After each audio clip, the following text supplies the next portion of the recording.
Қуат Қайрамбаев 1961 жылы 22 тамызда Жетісу облысы Ақсу ауданы Егінсу елді мекенінде дүниеге келген. Жан сырым 1996, Ақ жауын 2004 жыр жинағы, Жолайрық 2004 әңгімелер жинағы жарық көрген.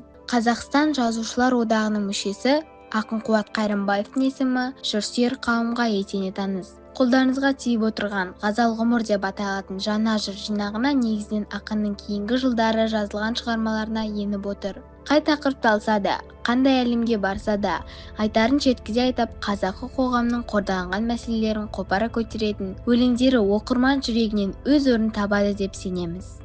Қуат Қайрамбаев, елге сәлем. Көптен жол түспеп еді, елге бардым. Күн болған көңілімді тербеп алдым. Бір көрсем деген арман жүреккен ғой, жанымның түкпірінде шөлде бір күн. Ел жаққа көптен жолым түспеп еді, келгін деп ол да мені күштемеді. Алайда ауыл аймақ елесінді, түн болса тұнжырап бір түскен еді. Бір басып сағынышты өлшенбеген, түсемес өнімде оны көрсем деп ем. Жүректің іңкарлығын өлең қылып, бір қыздың бұрымына өрсем деп ем. Сейілмей көңілдегі көдік көп күн, тірліктеп қашан енді үркітпекпін. Ауылға басу үшін аңсарымды, қолымды бір-ақ сілтеп жүріп кеттім. Бір-бірін бауыр дескен. Бұл өлең ауылдың иісі, даланың самалы, балалық шақтың балдәмі. Әр жолын оққан сайын сіз ауылға барып қайтқандай боласыз.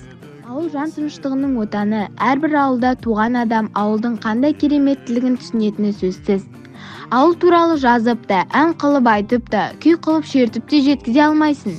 Әрине, ауыл туралы айтарсың, бірақ жүректің түкпіріндегі ауылға деген сағынышты, махаббатты сөзбен айтып жеткізе алмайсың.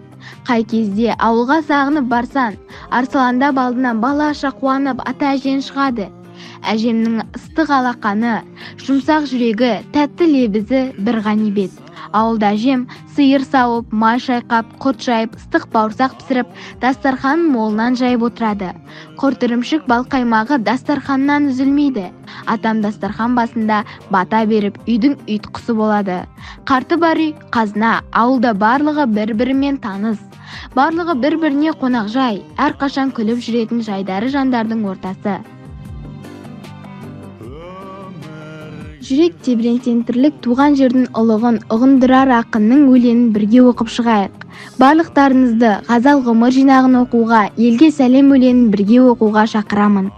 Қалай ойлайсың, ақын туған жеріне барды ма? Елге деген сағынышын басты ма? Бірге білейік, кел, оқиық.